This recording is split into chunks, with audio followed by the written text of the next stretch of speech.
Lomé, 9 septembre 2024. Moins à quelques jours de la rentrée des classes, prévue pour le 16 septembre 2024, le ministre des Enseignements primaires et secondaires, Prof. Komladodzi Kokoroko, a présenté les lignes directrices qui encadreront l'année scolaire 2024-2025. Placée sous le thème « Une école au service des compétences réelles de la vie », cette nouvelle année académique se veut résolument orientée vers la transformation du système éducatif togolais, avec un accent sur l'innovation, l'engagement collectif et l'implication de la communauté. Un système éducatif renforcé par des projets concrets. L'une des principales nouveautés de cette rentrée est l'introduction d'une approche pratique à travers des projets scolaires qui mettent en avant les compétences acquises par les élèves. Chaque établissement devra désormais concevoir et mettre en œuvre des projets concrets, tels que l'installation de systèmes d'énergie solaire pour l'éclairage des salles de classe, la fabrication de filtres à eau pour répondre aux problèmes d'accès à l'eau potable, ou encore le développement de jardins potagers durables. Ces initiatives permettront de relier les enseignements théoriques à des applications pratiques dans des domaines comme l'électricité, la SVT, l'agriculture et l'environnement.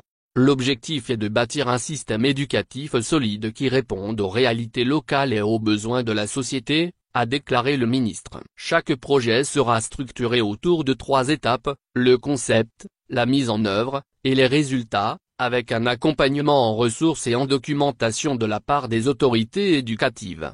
Modernisation des infrastructures et adaptation aux besoins locaux. Un autre point fort de cette année scolaire est l'intégration de l'école dans son environnement local et national. Les ministères de l'Agriculture et de l'Environnement apporteront leur expertise pour des projets de reboisement, tandis que les collaborations entre les directions régionales, les inspections et les communes seront renforcées pour mieux adapter les infrastructures scolaires aux besoins réels des communautés. Le ministre a notamment insisté sur l'importance de sécuriser les terrains scolaires afin de poursuivre l'expansion et l'amélioration des établissements.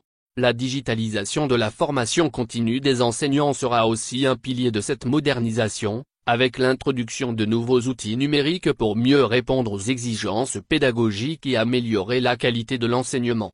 Disponibilité des enseignants et lutte contre la déperdition scolaire. La question cruciale du manque d'enseignants semble trouver une solution. Le ministre Kokoroko a annoncé que le déficit en enseignants sera totalement comblé d'ici le prochain concours. En parallèle, la formation continue des enseignants sera intensifiée pour répondre aux besoins spécifiques des élèves. Les actions pour réduire la déperdition scolaire et améliorer la discipline dans les établissements se poursuivront, avec un rôle renforcé des nouveaux conseillers principaux d'éducation, CPE, dont la mission sera de soutenir les élèves dans la réussite de leur parcours scolaire.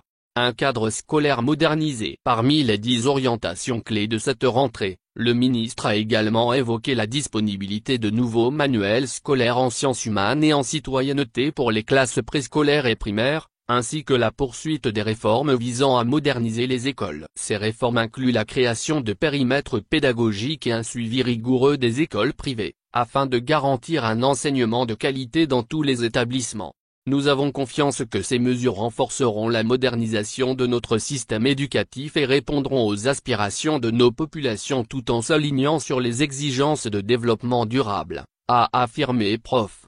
Kokoroko, tout en appelant à une mobilisation collective pour faire de cette année scolaire 2024-2025 une réussite. Avec ces orientations ambitieuses, le ministère des Enseignements primaires et secondaires entend poser les bases d'une éducation plus pratique, plus inclusive et plus en phase avec les réalités contemporaines du Togo.